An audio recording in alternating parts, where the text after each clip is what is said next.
The moment Alpha King Draven's obsidian eyes locked onto mine across the crowded throne room, I knew three things with absolute certainty. He could smell my virgin heat. He wanted to own every trembling inch of me, and running would only make him hunt harder. I shouldn't have been here. A nobody Omega from the Crescent Falls pack, barely more than scattered families clinging to the mountain territories, standing in the gilded magnificence of the royal court. But our Alpha had been desperate enough to send me as part of the treaty delegation, and now I understood why everyone had avoided my gaze during the 3-day journey. They'd known. They'd all known what would happen. The throne room fell away around me, the marble columns, the crystal chandeliers dripping with moonstone, the 100 pairs of eyes watching our presentation. All I could see was him. Alpha King Draven sat sprawled across his obsidian throne like a dark god, one hand draped carelessly over the armrest, but there was nothing casual about the way he watched me. His power pressed against my skin like a physical weight. My wolf, usually so quiet, so subdued, whimpered and tried to lower herself in my chest. Every instinct screamed at me to bare my throat, to kneel, to submit. I forced myself to stand straight beside Alpha Marcus as he droned through his formal greeting. My hands trembled at my sides. I'd braided my honey-brown hair severely away from my face this morning, worn my most modest grey dress. I'd done everything possible to appear unremarkable. It hadn't worked. Draven's nostrils flared slightly, his jaw clenched. Then, mid-sentence of whatever Marcus was saying about border agreements, the king simply stopped. Rose from his throne in one fluid movement that spoke of lethal grace and predatory intent. The entire court fell silent. "Leave us," Draven said, his voice carrying effortlessly through the cavernous space. He didn't look away from me. Couldn't seem to, actually. His eyes had begun to flash gold, his wolf rising to the surface. "Your Majesty, we haven't yet discussed the," Marcus began. "Now." The single word cracked through the air like a whip. My pack scattered like leaves before a storm, Marcus shooting me one last desperate look that clearly said, "Do whatever he wants." The courtiers melted away into side passages and behind columns, their whispers a susurrus of scandalized excitement. Within moments, we were alone, or as alone as one could be in a throne room with guards stationed at every entrance, trying very hard to pretend they weren't there. Draven descended the marble steps toward me. Each footfall echoed, each movement deliberate, controlled, the way an apex predator approaches something it's already decided to devour. "What's your name, Omega?" His voice had dropped to a register that made heat pool low in my belly. "Sarah Whitlock, Your Majesty." I managed to keep my voice steady, barely. He circled me slowly, and I forced myself not to track his movement, not to turn. Prey runs.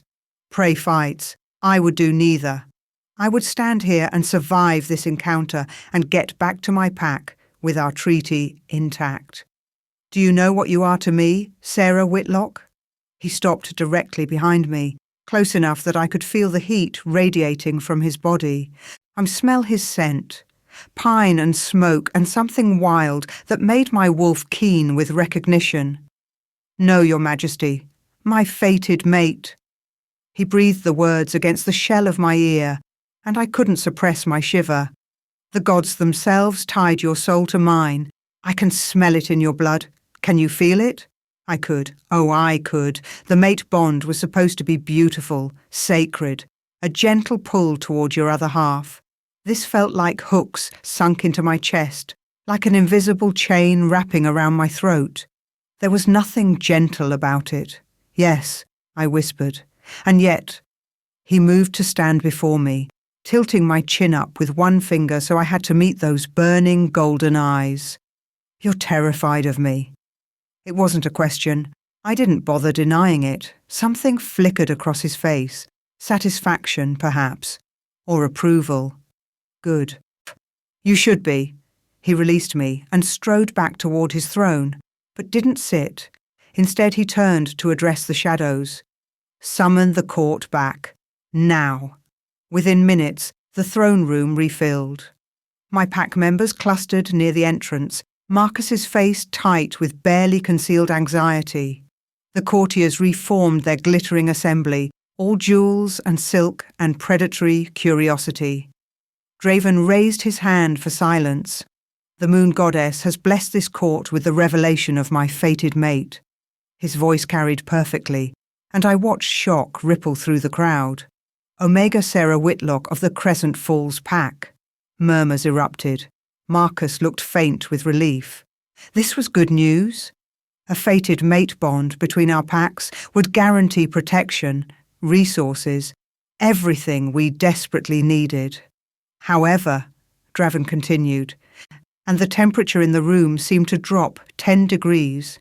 I will not be rushed into the bonding ceremony. The murmurs became gasps. I felt the blood drain from my face.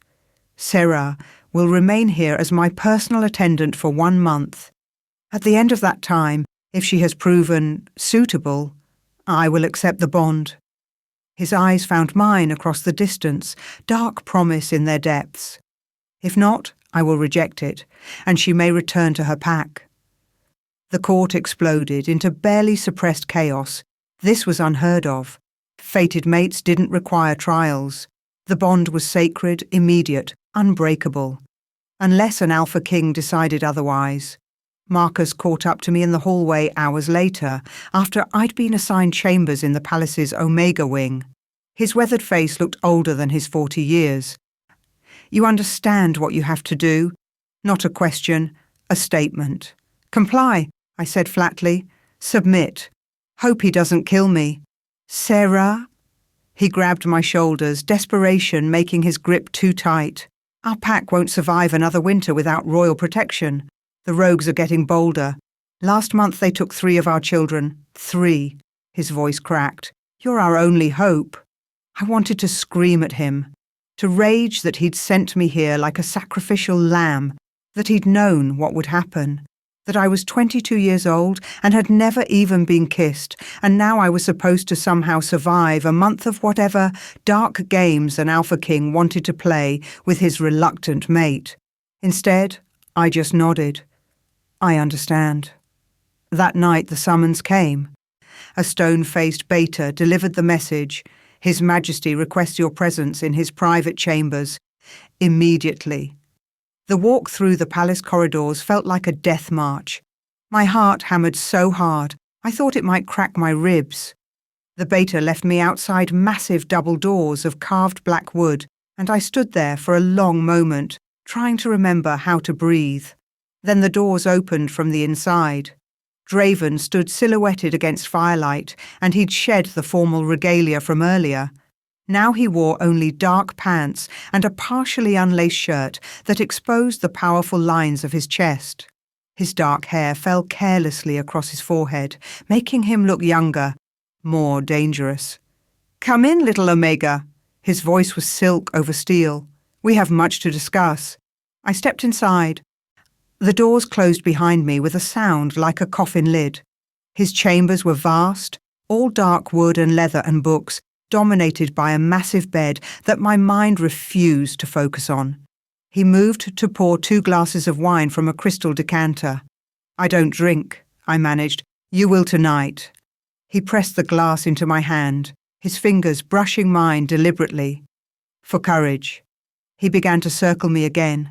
That same predatory grace from earlier. I stood frozen in the centre of the room, the wine trembling in my grip. "Do you know why I'm doing this, Sarah? Why I'm not simply claiming you as tradition demands?" "No, Your Majesty. Because I've waited 34 years for my fated mate."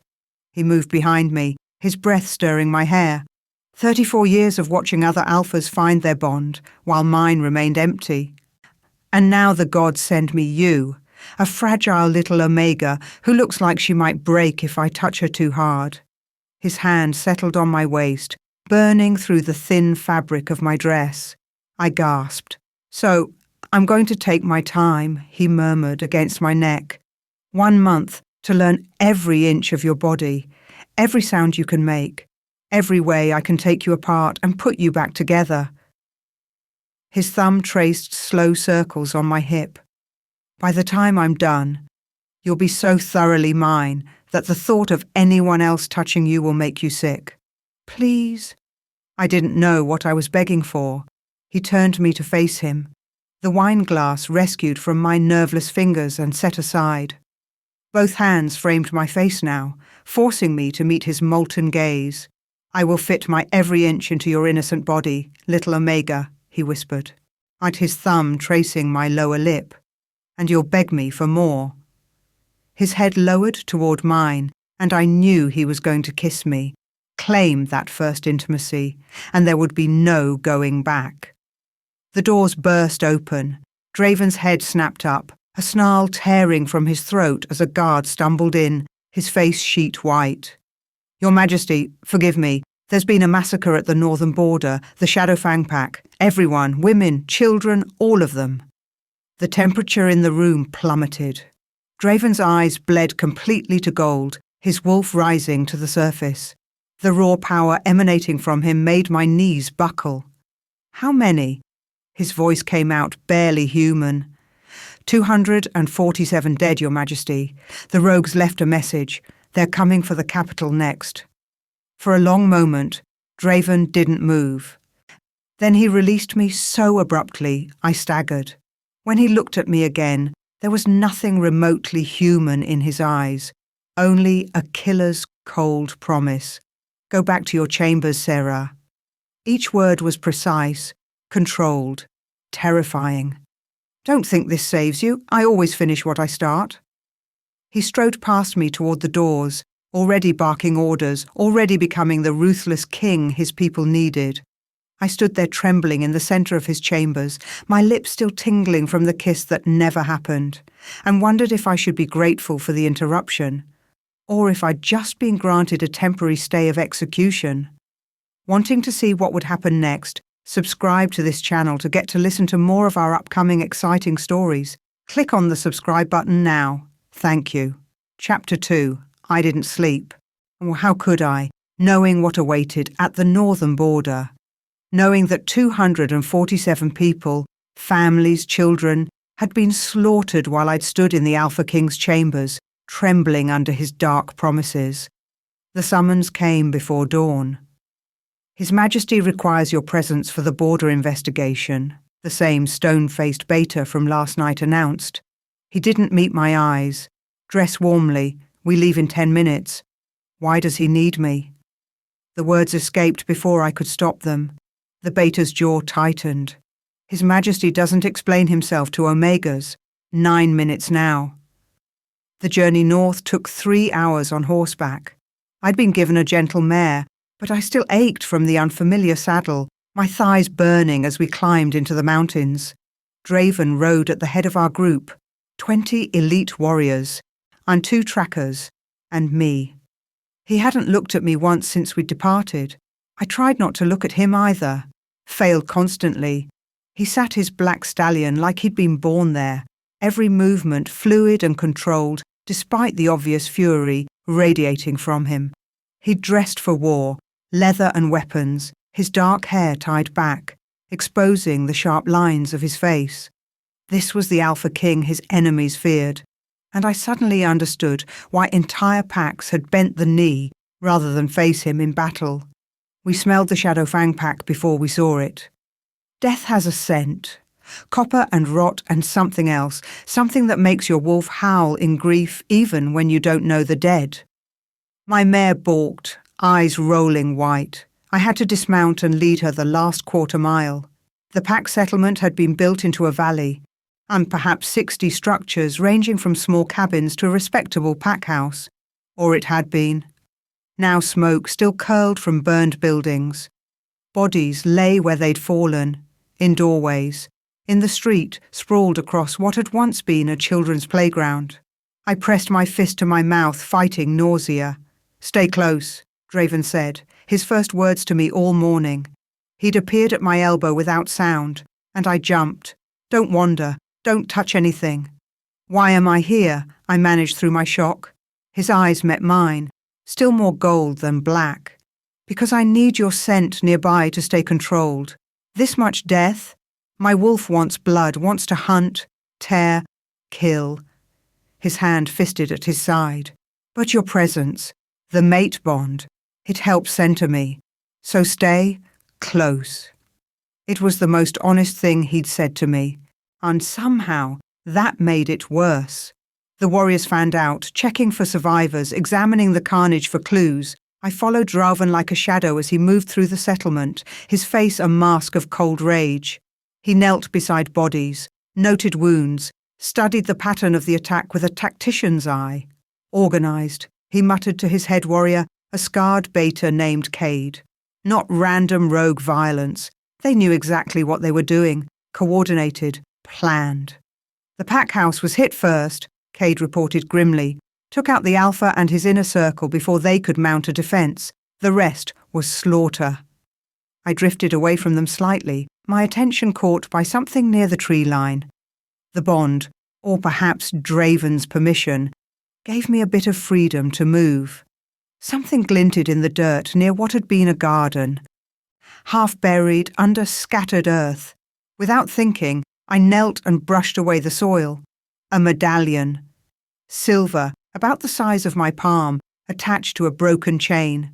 The design was familiar, intimately, devastatingly familiar. A crescent moon cradled by oak branches. My father's pack symbol, the silver oak pack. My heart stopped. My hand started shaking so badly I nearly dropped it. My father had been dead for 10 years. The Silver Oak Pack had been disbanded, scattered to other territories after his supposed betrayal of the crown. This medallion shouldn't exist here, shouldn't exist anywhere except in my memories of childhood, of better times before everything fell apart. What did you find? I jerked, closing my fist around the medallion. Draven stood over me, his shadow falling across my crouched form. Those burning eyes saw too much. Nothing. Just debris. The lie tasted like ash. His hand shot out faster than I could react and caught my wrist. Not painful, but utterly immovable. Show me. It's nothing. Sarah. My name in his mouth was both command and warning. Show. Me. Slowly, I opened my fist. I watched his face as he recognized the symbol. Watched something flicker in those golden eyes. Surprise, perhaps. Or confirmation of a suspicion. His jaw tightened. On your feet, now. He hauled me up with his grip on my wrist, already pulling me away from the others. Cade, continue the sweep. I'm taking the Omega to secure the perimeter. He dragged me into the forest, far enough that the sounds of the investigation faded. Then he spun me against a tree trunk, one hand braced beside my head, his body caging mine. Talk, he growled. And don't you dare lie to me again. I don't know what you want me to say. My voice came out smaller than I intended. That's your father's pack symbol, the great traitor Alpha Matthias Whitlock of Silver Oak. His free hand came up to grip my chin, forcing me to meet his gaze. The Alpha who sold intelligence to our enemies, who got 50 of my warriors killed in an ambush, who I personally hunted down and executed 10 years ago. Tears burned my eyes. He didn't betray anyone. No? His laugh was bitter. The evidence was overwhelming, documents, testimony, money transfers. He confessed before he died. Under torture. The words ripped from me. You broke him first, made him say whatever you wanted to hear. I did what was necessary, no remorse, no hesitation. And when it was done, I scattered his pack to the winds. Took everything from him, as he'd taken from me. His thumb brushed my cheekbone, catching a tear. Including his daughter. Did you really think I didn't know who you were, little Omega? That I didn't recognize your scent the moment you walked into my throne room? The world tilted. You knew. I've known for 3 years, since my trackers finally located you hiding in that pathetic mountain pack. He leaned closer, his breath warm against my face. I could have dragged you to the capital any time I wanted, but I waited. Planned. I needed the perfect moment to make Marcus desperate enough to bring you to me willingly. The rogue attacks on Crescent Falls, I whispered, horror dawning. You arranged. No. I'm not a monster, Sarah. I don't slaughter innocents to get what I want. His eyes burned into mine. But I may have delayed sending reinforcements, let the situation become dire enough that Marcus had no choice but to beg for a treaty, and to sweeten the deal with his prettiest Omega. I tried to shove him away. He didn't budge. You wanted this. Wanted me here so you could, what? Punish me for my father's sins? Break me to prove some twisted point? Yes. No hesitation. No shame. I want you on your knees, Sarah Whitlock. I want you begging. I want to take everything you are and remake it in my image. And when I'm done, when you're so thoroughly claimed that you can't remember a time before you were mine, I want you to thank me for it. His words should have terrified me. They did terrify me. But there was something else underneath. Something raw and wounded that his cruel honesty couldn't quite hide. You're insane, I breathed. Perhaps. He released me abruptly and stepped back. Come, we need to... The howl cut through the air. Close. Too close. Draven's head snapped toward the sound, his body going rigid. 3 more howls answered the first, forming a perimeter around us. His hand went to the blade at his hip. Run back to the settlement, he ordered. Now. I don't know the way. Then stay behind me and don't make a sound. We moved through the forest, Draven's body positioned between me and the circling howls. I could hear them now. Paws on earth, branches snapping, the heavy breathing of wolves on the hunt. My heart hammered against my ribs. The safe house appeared without warning, a small stone structure built into the hillside, probably a hunter's shelter. Draven shoved me inside and barred the heavy wooden door behind us. They won't attack in daylight, he said, already moving to check the single window. But we're trapped here until my warriors can reach us. I've sent out the mental call, but it'll take time. The space was tiny. 1 room with a cold fireplace, a rough table, 2 chairs, and a narrow bed frame with a bare mattress, barely 15 feet across. Draven's presence filled it entirely, his scent surrounding me, the mate bond singing between us in the confined space. Hours crawled by. The wolves outside maintained their perimeter, occasionally testing the door, scratching at the walls. Draven stood rigid by the window, his control visibly fraying with each passing minute. You should sit, I ventured finally. Rest while you can. I can't, his voice came out strained. The bond, the enclosed space, your scent everywhere. It's taking everything I have not to... He cut himself off, a muscle jumping in his jaw. Not to what? He turned to face me, and the raw hunger in his eyes stole my breath. Not to throw you down on that pathetic excuse for a bed and claim every inch of you until you forget your own name. The air between us crackled with tension. I should have been afraid, should have pressed myself into the farthest corner. Instead, I found myself taking a step toward him. Then why don't you? The question emerged barely above a whisper. In one fluid movement, he crossed the distance and pinned me against the wall, his body overwhelming mine. One hand caught both my wrists, raising them above my head. The other gripped my hip, his fingers spanning my waist possessively. Because you smell innocent, he growled against my throat. Like honey and wildflowers and something untouched. And when I take you, and make no mistake, I will, you'll be ready for me, desperate for it, begging me to fill you so full you can't breathe. His hips pressed against mine, and even through our layers of clothing, I could feel the hard evidence of his desire. Heat flooded through me, my body responding in ways I didn't understand, couldn't control. I consent your arousal, little Omega. His teeth grazed my pulse point.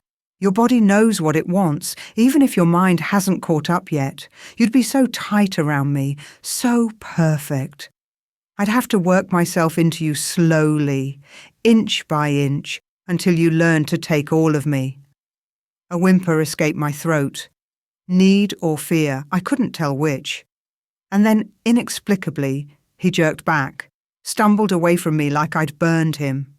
His chest heaved with ragged breaths, his hands trembling as he braced them on the table. "Draven," I whispered.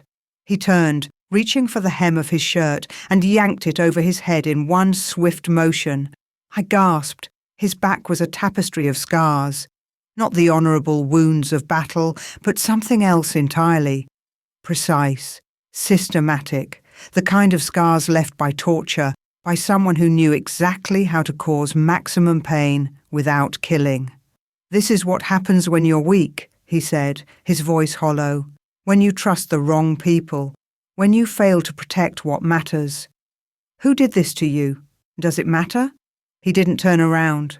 I was 17, captured by enemies who wanted information about my father's defences. They kept me for 6 months. By the time my father's warriors found me, I was...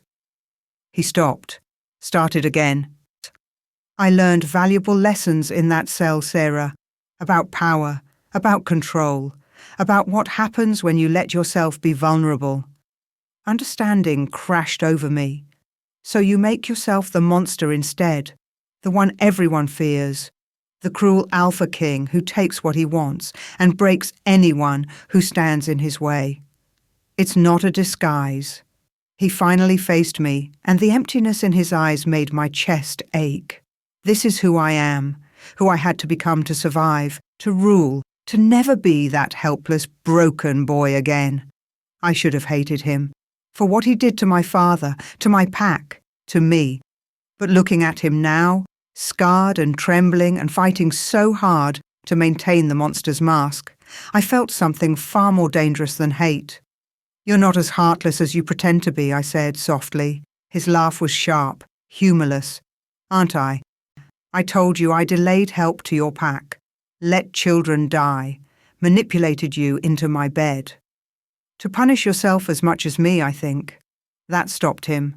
For a long moment we stared at each other across the small space, the bond humming between us like a living thing. Then I saw it. A folder tucked into his discarded jacket, papers visible at the edge. Official documents by the look of them. My father's name written across the top page in bold letters. I moved before thinking, snatching the folder and backing away as Draven lunged for it. "What is this?" "Sarah, don't..." But I was already reading investigation reports, witness testimonies, financial records, all supposedly proving my father's betrayal. But there in the margins of one document, notes in a different hand. Questions, discrepancies, dates that didn't align, and the money transfers that appeared genuine but closer inspection revealed as fabricated. And at the bottom of one page, barely visible, a name, Marcus Thornhide. My pack's current alpha, the man who'd sent me here. "This is fake," I breathed. "Someone fabricated evidence, framed my father, and you..."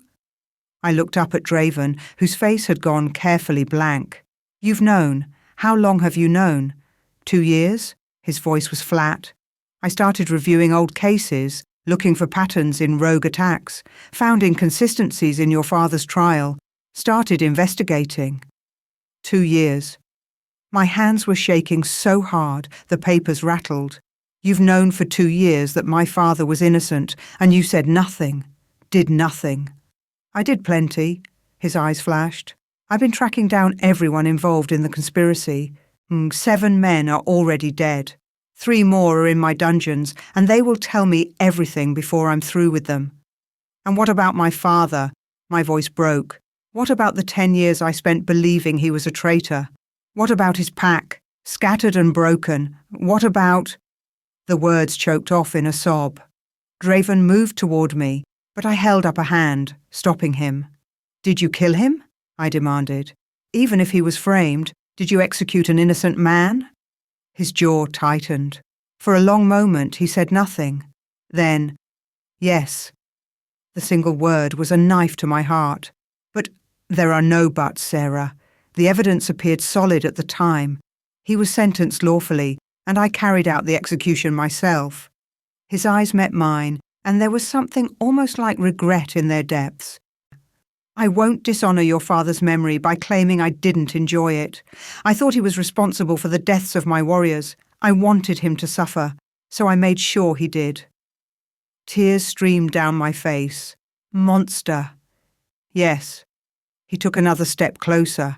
A monster who killed your innocent father, who manipulated you into my bed, who plans to claim you completely, bond you to me irrevocably, and keep you for the rest of your life. Another step. And now you know the full truth?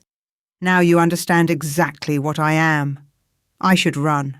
Should scream for help when his warriors finally arrived.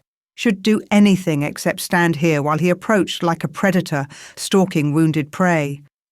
You're right, he continued, his voice dropping to that dangerous purr. I killed him, and now you belong to me, his daughter, warming my bed. Poetic, isn't it? The ultimate revenge against a man I wronged. He stopped inches away, his hand coming up to cup my tear-stained cheek. Except it's not revenge anymore, is it, little Omega? Because the mate bond doesn't care about justice or guilt. It only cares that you're mine, that every cell in your body is screaming for me to claim you, even knowing what I've done. His thumb brushed across my lips, and my traitorous body shivered with need. So here's what's going to happen, he murmured. You're going to finish your month in my palace. You're going to submit to me, body and soul. And when I finally take you, when I make you mine in every way that matters, you're going to hate yourself for how much you love it, for how perfectly we fit together, despite everything. I'll never submit to you, I whispered, even as my wolf whined in protest. Never. His smile was dark, knowing, cruel. We'll see, little Omega, we'll see. Outside, I could hear his warriors finally arriving, driving off the rogues, calling for their king. Our moment of terrible intimacy was ending. But as Draven finally released me and moved to open the door, as I stood there clutching the evidence of my father's innocence and my mate's guilt, I knew one thing with absolute certainty. I was in love with the man who'd murdered my father. And I had absolutely no idea what to do about it. Wanting to see what would happen next, subscribe to this channel to get to listen to more of our upcoming exciting stories. Click on the subscribe button now. Thank you. Chapter 3. I ran. Not smart, not rational. But the moment we returned to the palace and Draven was pulled away by his council, I grabbed what little I'd brought with me and headed for the servants' entrance. If I could just reach the forest, find my way back to Crescent Falls. Going somewhere, Miss Whitlock. 2 guards materialized from the shadows, blocking my path. The taller one, a grizzled warrior with a scar bisecting his eyebrow, shook his head almost sadly. His Majesty said you might try this. We're to escort you back to your chambers. I'm not a prisoner, I said, hating how my voice shook. No, miss, you're the king's fated mate, which means you're far too valuable to let wander off into the night. His hand settled on my elbow, gentle but utterly immovable. Come along now, don't make this difficult. They walked me back through the palace corridors like a criminal. Servants whispered as we passed, and their eyes following me with a mixture of pity and fascination. By morning, the entire court would know the King's Omega had tried to run. They deposited me in my chambers and locked the door from the outside. I paced for hours, tried the window, 3 stories up, no handholds, screamed into my pillow until my throat was raw. The mate bond pulled at me constantly, an ache in my chest that intensified with each passing minute. It wanted me to go to him, wanted me to submit, to accept, to forgive. I wanted to claw it out of my chest. Near midnight, I heard the lock turn. Draven entered like a storm-given form. His eyes were pure molten gold, his power filling the room until the air felt thick with it. He'd discarded his formal jacket somewhere, and his white shirt was partially unlaced, revealing the strong column of his throat. You ran. His voice was dangerously soft. After everything I told you, after I showed you my scars, shared my truth, you tried to leave me. Your truth? I laughed, the sound bitter and broken. You admitted to killing my father, to manipulating me, to planning to break me for your own twisted satisfaction. What did you expect me to do? Fall into your arms? I expected you to honor the bond. He moved closer, each step deliberate. I expected you to be stronger than this, to face what's between us instead of running like a frightened child. I am not a child. I stood my ground as he approached, even though every instinct screamed at me to submit. And I won't be your prisoner. No? He stopped inches away, his hand coming up to grip my chin. Then what will you be, Sarah? Because we both know you can't leave. The bond won't allow it. Even now, your body is screaming for my touch, isn't it? Even hating me, you want me. He was right. Goddess help me. He was right. My skin felt too tight, too hot.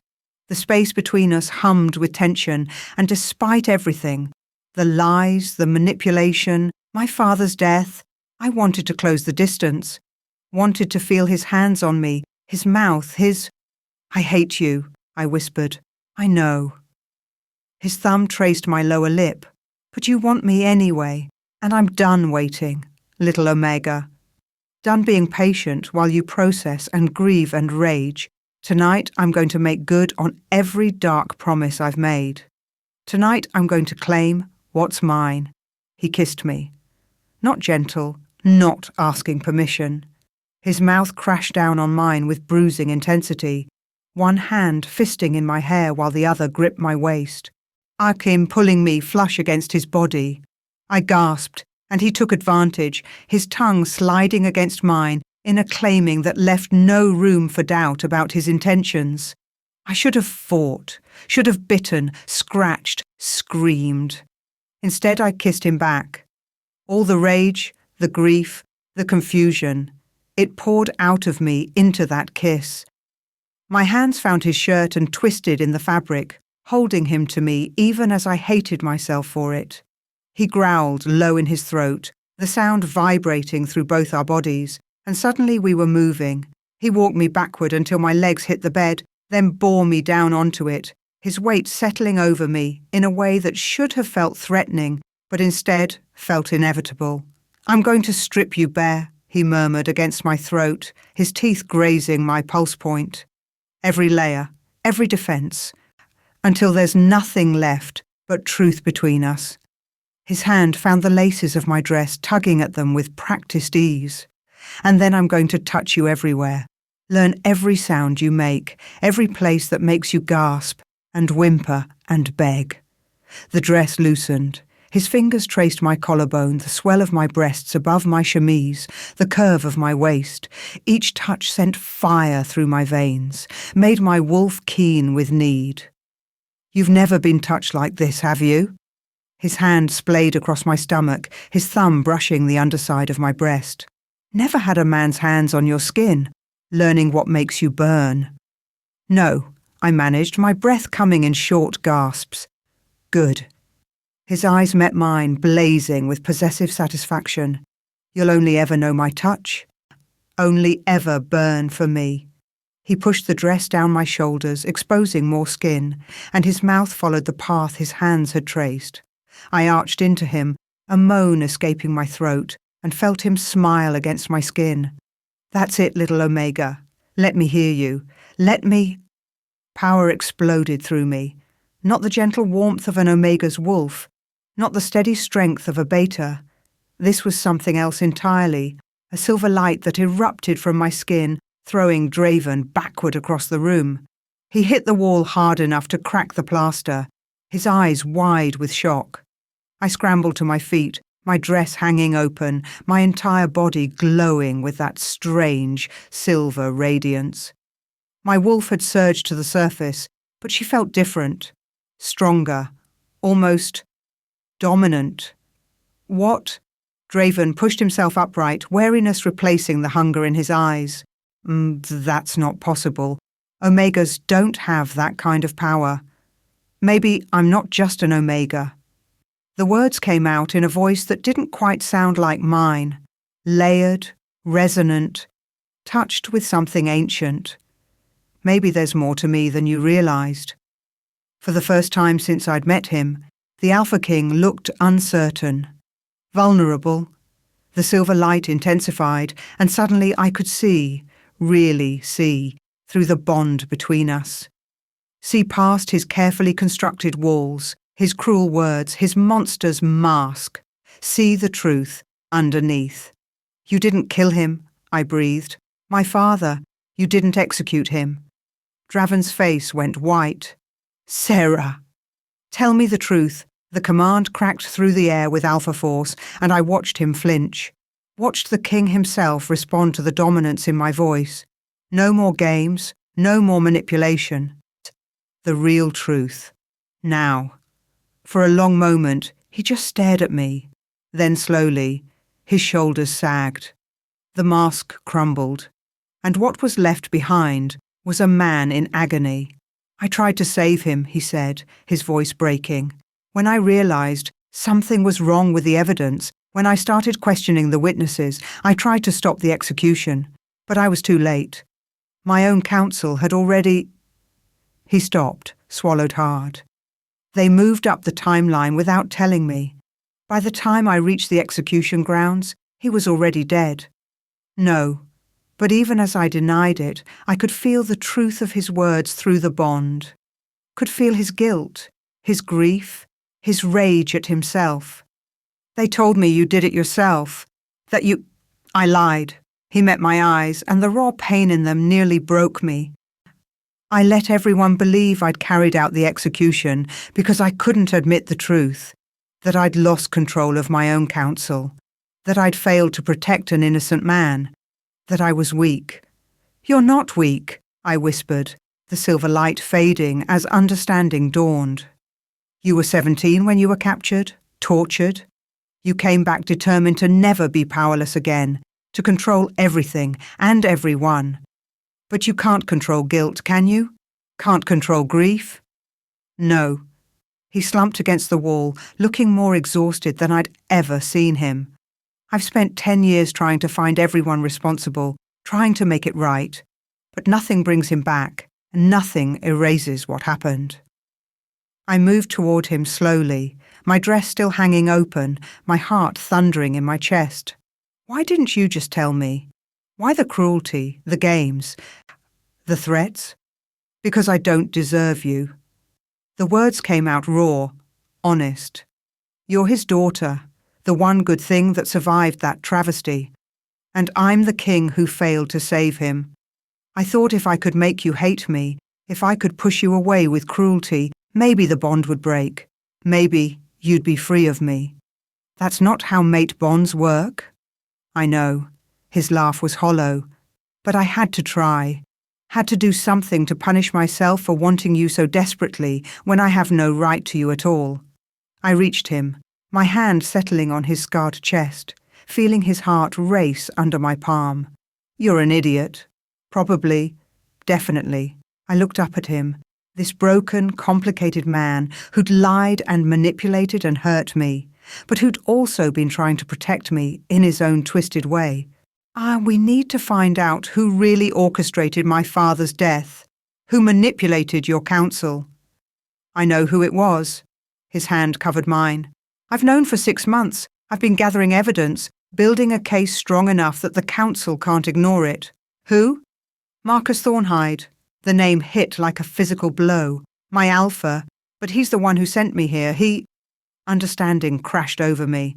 He knew you were investigating. Sending me here was supposed to distract you, wasn't it?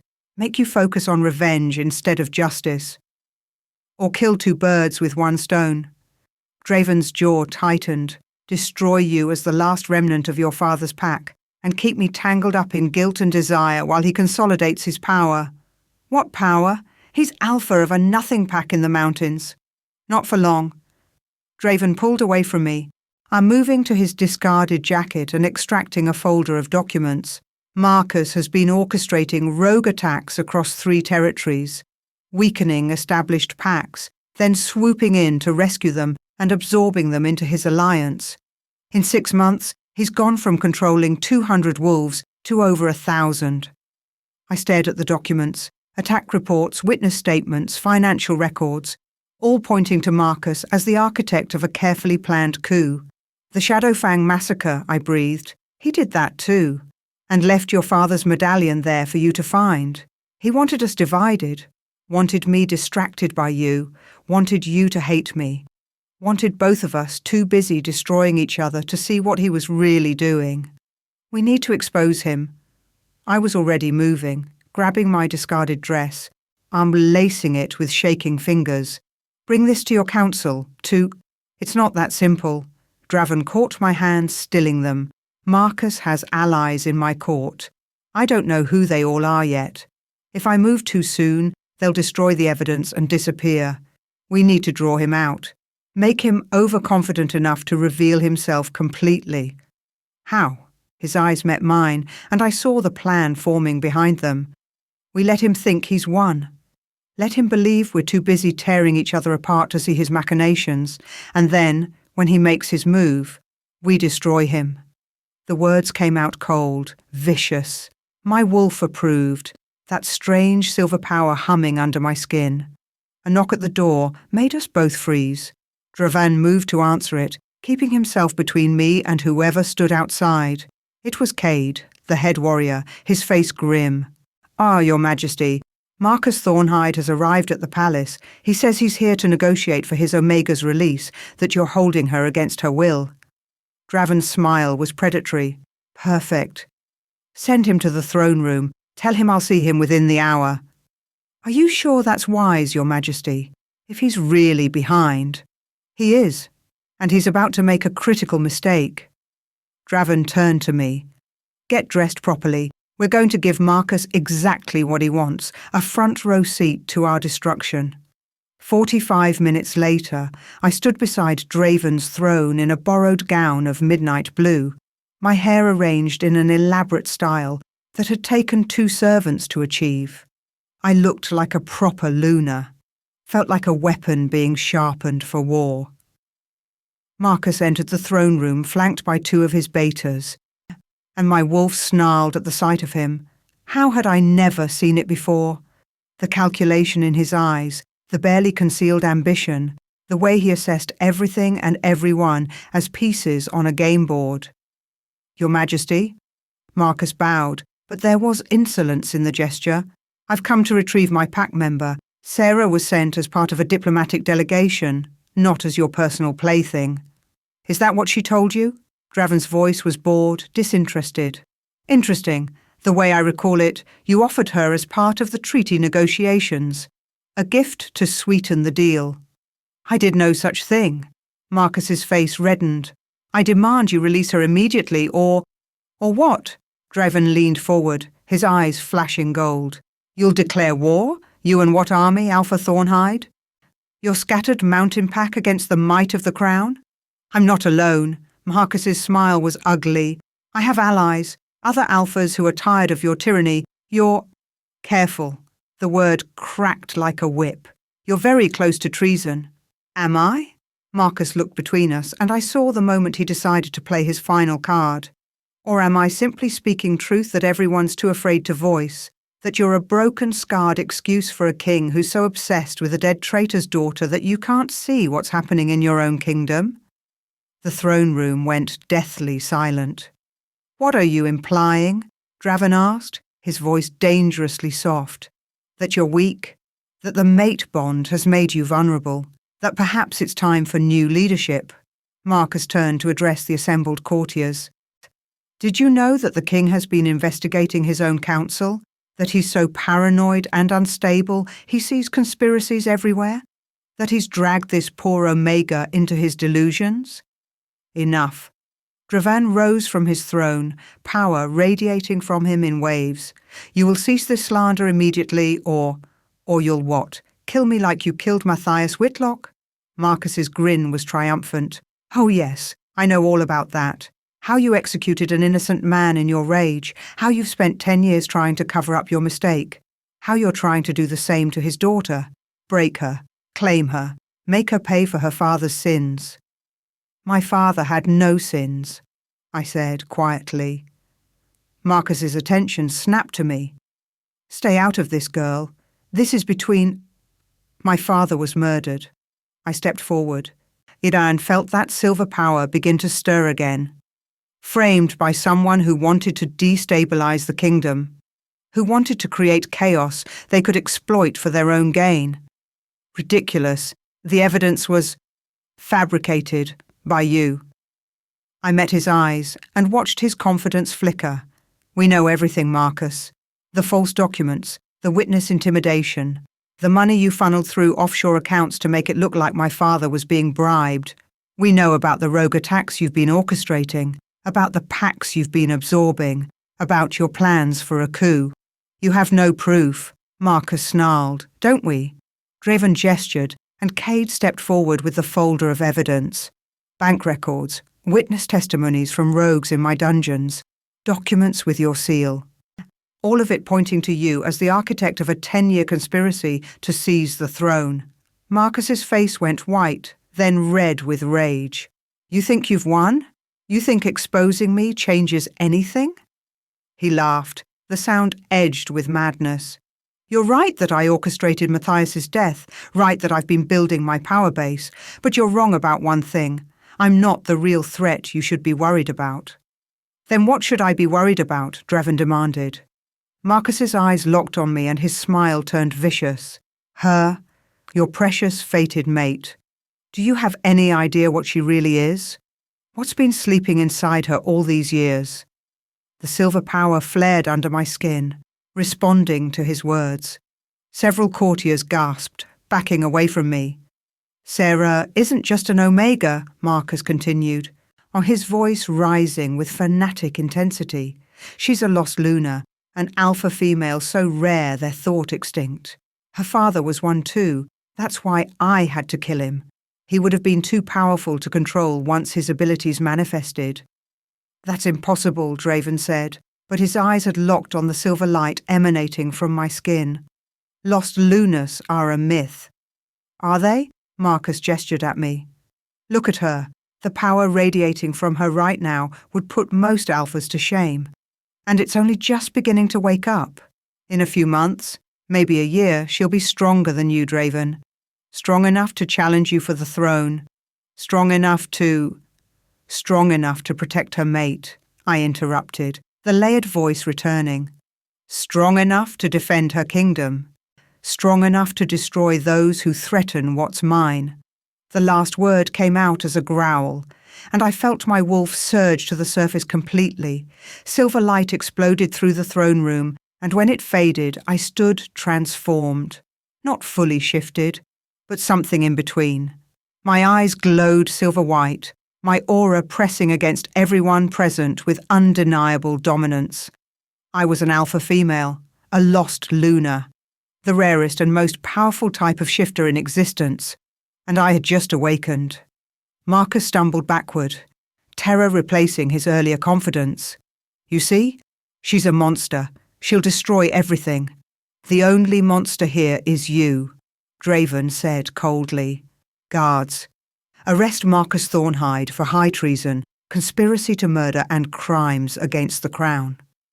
Warriors moved forward, seizing Marcus despite his struggles.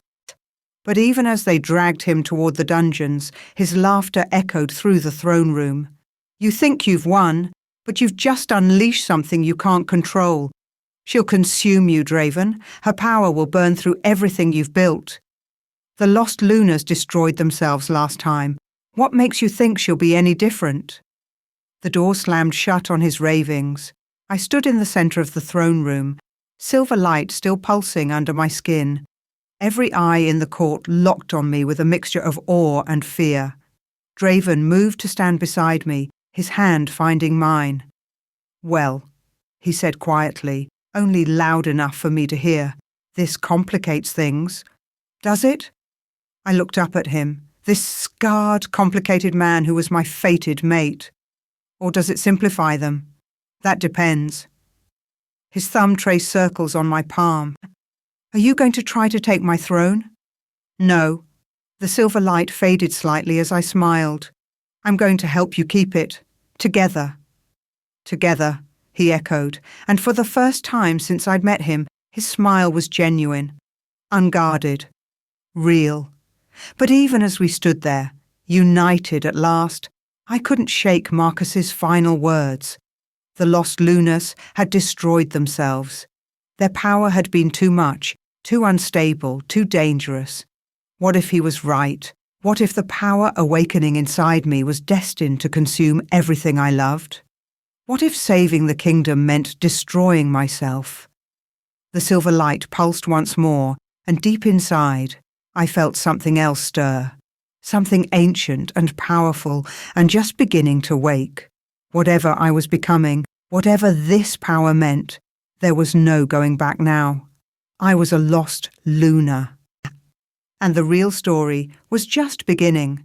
If you're still listening to this story up to this point, why don't you subscribe to this channel to continue getting impactful daily stories like this? We would be most grateful if you can do that to help boost this video to reach everyone. Thank you. Chapter 4. The trial lasted 3 days. Marcus fought like a cornered animal, calling witnesses who contradicted each other, presenting evidence that fell apart under scrutiny, making wild accusations that only served to damn him further. But it was on the 3rd day, when Draven presented the final piece of evidence, a letter in Marcus's own hand detailing plans to assassinate the king, that everything fell apart. Marcus snapped. "You think this is over?" He lunged from the defendant's box, his wolf rising to the surface. "You think you've won? I have warriors loyal to me in this very palace, guards who will—" He never finished the sentence. 6 of Draven's elite warriors moved as one, but before they could reach Marcus, 5 palace guards turned on them instead. Chaos erupted in the council chamber, wolves shifting, claws extending, the air filling with snarls and the copper scent of blood. "Sarah, get back!" Draven shoved me behind him, his own wolf surging forward as one of the traitor guards lunged for his throat. But something else was rising in me. That silver power I'd felt in the throne room, that ancient force Marcus had awakened with his revelation. It exploded through me like a dam breaking. Silver light erupted from my skin, throwing everyone backward. Friend and foe alike hit the walls, the floor, frozen in place by the sheer dominance radiating from me. My wolf surged to the surface completely, but she was different now, transformed. A Luna in her full power. Enough! The command cracked through the chamber with such force that windows shattered. Every wolf in the room, Alpha, Beta, Omega, dropped to their knees in submission. Even Draven, though he fought it, sank down with his head bowed. Everyone except Marcus, who stared at me with wild, terrified eyes. "You were right about one thing," I said, and my voice carried layers of power that hadn't been there before. Centuries of lost Lunas speaking through me, their strength flowing into my limbs. I am a lost Luna, the first to awaken in over 200 years. I moved toward Marcus, and the crowd parted like water. The silver light intensified with each step, until I stood directly before the man who'd murdered my father, who'd tried to destroy my mate, who'd nearly torn the kingdom apart. But you are wrong about what that means. I reached out, my hand closing around his throat with strength that surprised even me. Lost Lunas didn't destroy themselves. They sacrificed themselves to save their kingdoms from men exactly like you. Tyrants who craved power they hadn't earned. Monsters who would burn the world to sit on a throne. "Please," Marcus choked out, "I only wanted—" "I know what you wanted." The silver light pulsed, and suddenly I could see it. Every dark thought, every twisted ambition, every life he'd destroyed in his climb toward power. You wanted to be Alpha King, but you never understood what that truly meant. It's not about power over others. It's about the strength to protect them, the courage to sacrifice for them. I released him, letting him crumple to the floor, the wisdom to know when to show mercy. Marcus looked up at me, hope flickering in his eyes. "Which is why I'm not going to kill you," I continued. "His Majesty will pass that sentence, as is his right under our laws. I won't stain my hands with your blood, Marcus. You're not worth it." I turned away from him, my eyes finding Draven where he still knelt, watching me with an expression I couldn't quite read. Alpha King Draven Blackwood, rise. He stood slowly, power coiling through his frame, but he made no move to challenge my dominance. Instead, he approached until we stood face to face, silver and gold light mingling between us. You've awakened, he said quietly, fully. Yes, you could challenge me now. Take the throne. Your power. He gestured at the silver light still emanating from my skin. It's stronger than mine. Is that what you think I want? I stepped closer, close enough to see the conflict in his eyes, the part of him that was alpha, that had ruled alone for so long, warring with the part that recognized me as his equal, his match. The throne? I don't know what you want, Sarah. His voice dropped, vulnerable in a way I'd never heard before. I've tried to push you away, tried to make you hate me, tried to convince myself I didn't deserve you. But the mate bond doesn't care about what I deserve. And now that you know what you are, now that your power has awakened, you're afraid I'll leave you. Yes. The admission cost him. I could see it in the tension of his jaw, the way his hands fisted at his sides. You're magnificent, terrifying, everything a lost Luna should be, and I'm just mine. I placed my hand over his heart, feeling it thunder beneath my palm. You're mine, Draven, my mate, my equal, my king. I'm broken, he whispered, scarred. I've done terrible things, hurt you, failed your father. I spent 10 years building walls to protect myself, and now you're going to tear them down. I reached up to cup his face, forcing him to meet my eyes, because I'm not asking for perfection. I'm not asking for a king without scars or a past without mistakes. I'm asking for the man beneath the crown, the one who tried to save my father, who spent a decade seeking justice, who looks at me like I'm his salvation and his damnation all at once. His throat worked as he swallowed. The things I said to you, the way I threatened, were the words of a man so desperate to have me that he didn't know how else to express it. I smiled, understanding finally dawning. You were never trying to break me, Draven. You were trying to break yourself. Trying to prove you were the monster you believed you deserved to be. Sarah, show me. The command carried alpha force, and I watched his eyes widen. Show me what you really wanted. Not the cruel games, not the dark threats. Show me the truth. For a long moment, he just stared at me. Then slowly, deliberately, he sank to his knees before me. The entire council chamber gasped. An Alpha King didn't kneel, didn't submit, especially not in front of his entire court. But Draven did. He bowed his head, exposing the vulnerable line of his throat, the ultimate gesture of submission and trust. I love you, he said, his voice carrying through the silent chamber. I have loved you from the moment you walked into my throne room, smelling of wildflowers and innocence. I wanted to protect you and possess you and worship you all at once, but I didn't know how to reconcile that with what I'd done to your father, how to deserve something so pure when I was stained with so much blood. Tears burned my eyes. Draven. So I tried to make you hate me. Tried to push you away with cruelty and threats and dark promises, because if you hated me, if you ran from me, then I wouldn't have to face how desperately I needed you, how completely you'd already claimed every broken piece of me. He looked up, and the raw honesty in his eyes shattered something in my chest. But you didn't run. You stood your ground. You challenged me. You saw through every wall I built and refused to let me hide behind the monster's mask. And now you've awakened into your true power, and you're so far beyond me that— Stop. I sank to my knees before him, our faces level. I'm not beyond you. I'm beside you. Your equal. Your mate. Your Luna. My Luna, he breathed, wonder filling his voice. Yes. I took his hands in mine. And as your Luna, I'm going to tell you something important. Are you listening? Always. Those dark words you whispered in your chambers, about fitting every inch inside me, about making me beg. I felt heat flood my cheeks but pushed through. They didn't terrify me because they were degrading. They terrified me because they made me want, made me burn, made me imagine things I'd never let myself imagine before. His breath caught. Sarah, I'm a virgin. I'm Draven. I've never been touched, never been claimed. But I'm also a lost Luna who's just awakened to her full power. Do you know what that means? Tell me. His voice had gone rough, desperate. It means I'm strong enough to take everything you want to give me. Strong enough to match you. To submit when I choose to submit and dominate when I choose to dominate.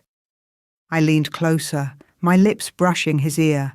It means when you finally claim me, when you make good on all those dark promises, I won't break.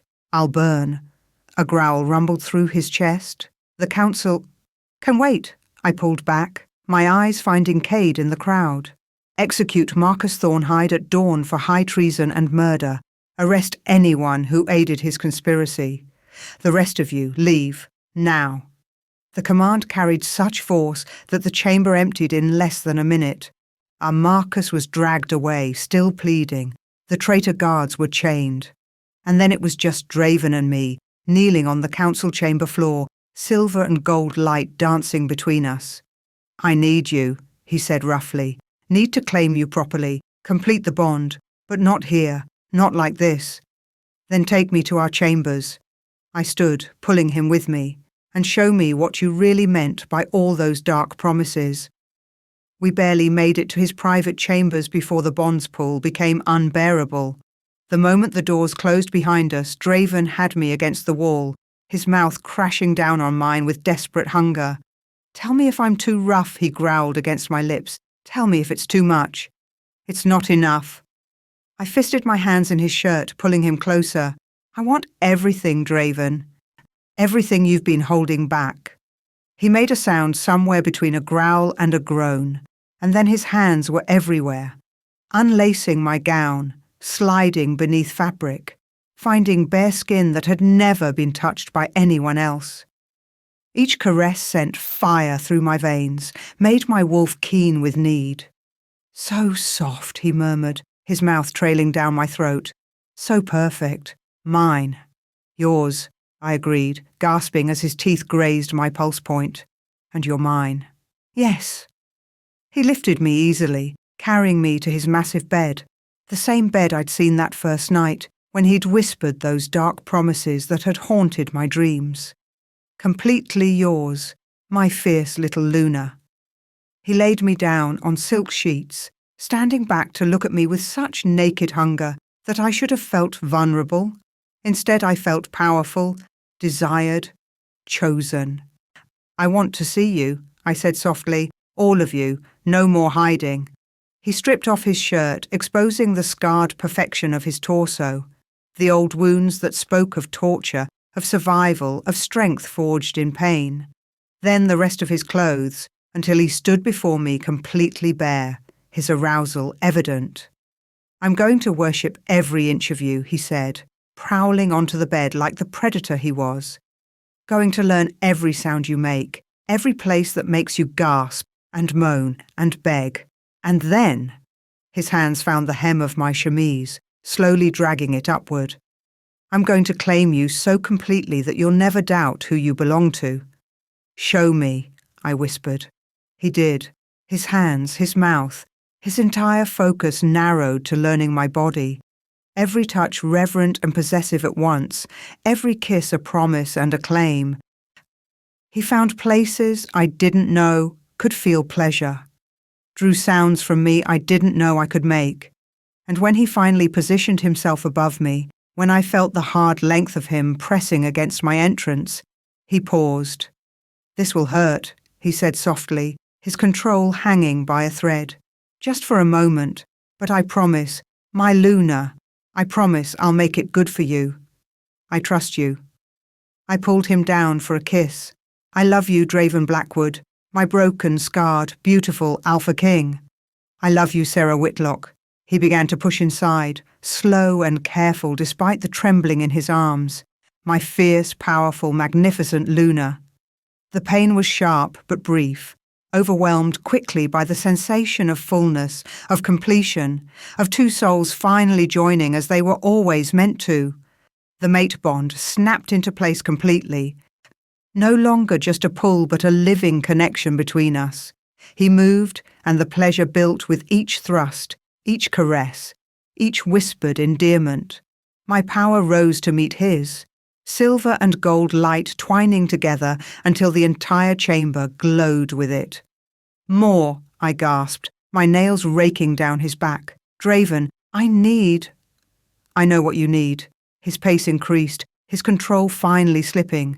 "Going to fill you so completely, my Luna. Going to mark you inside and out. Going to—" We shattered together, our combined power exploding outward in a wave that rattled the windows and made the palace foundation shudder.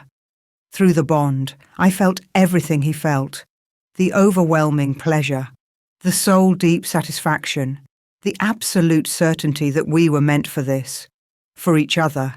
He collapsed beside me, pulling me into his arms, and both of us trembling and gasping for breath. The mate bond hummed between us, complete and unbreakable. "You've claimed every inch of me, my fierce little Luna," he murmured into my hair. I smiled against his chest, feeling sated and powerful and utterly his. "You promised to fit every inch into me, Alpha King." I tilted my head up to meet his eyes. "I'd say you made good on that threat." His laugh was warm, genuine, free of the darkness that had shadowed it before. "The first of many, I hope." "Many more," I agreed. Then, more seriously, "We have work to do, a kingdom to rebuild, my father's name to clear, reforms to implement. Tomorrow," he tightened his arms around me. "Tonight, let me just hold my mate, my Luna, my salvation." "Tomorrow," I agreed, already drifting towards sleep in the safety of his arms. But even as I slept, I felt it, a stirring deep in my womb. Something new, something precious. The beginning of the next generation. 6 months later, I stood on the palace balcony, watching the sunset over a kingdom transformed. In the months since Marcus's execution, we'd implemented sweeping reforms, protections for Omegas, investigations into corrupt officials, reparations for pacts that had suffered under false accusations. My father's name had been cleared, his pack symbol now displayed proudly beside Draven's throughout the palace. The Silver Oak pack had been reformed, with survivors returning from exile to rebuild their ancestral lands. And I had taken my place as Luna Queen, equal partner to the Alpha King in all things. "You're glowing again." I turned to find Draven approaching, his eyes warm as they traced over my form, over the gentle swell of my belly that had become impossible to hide. "The healer confirmed it this morning," I said, taking his hand and placing it over the slight curve. "Twins." His face lit up with wonder. "Twins?" "A boy and a girl." I smiled at his expression. "The healer says it's traditional for lost Lunas. We always bear the next generation of Alpha Kings and Queens." "Kings and Queens," he breathed, sinking to his knees before me. He pressed his forehead to my belly, his hands spanning my waist. "Our children, our legacy, the future of the kingdom." I ran my fingers through his hair, love overwhelming me. Everything we've fought for, everything we've survived, it led to this moment. He looked up at me, and in his eyes I saw everything we'd been through, the pain and the healing, the darkness and the light, the breaking and the becoming. "I love you, Sarah Blackwood, my Luna, my mate, my everything." "I love you too," I whispered, "my Alpha, my King, my home." And as the sun set over our kingdom, bathing the world in gold and silver light, I knew with absolute certainty that this was only the beginning. Our story had been written in blood and shadow, in pain and power, in submission and dominance. But it would be remembered for love, for two broken souls who found each other in the darkness and built something beautiful from the ruins, for a lost Luna and her Alpha King. for us. The end. Thank you for watching this video. Subscribe, like and share this video to continue listening to this type of story daily and also to appreciate this community too. I would like to hear your wonderful opinion about this story. Please comment below.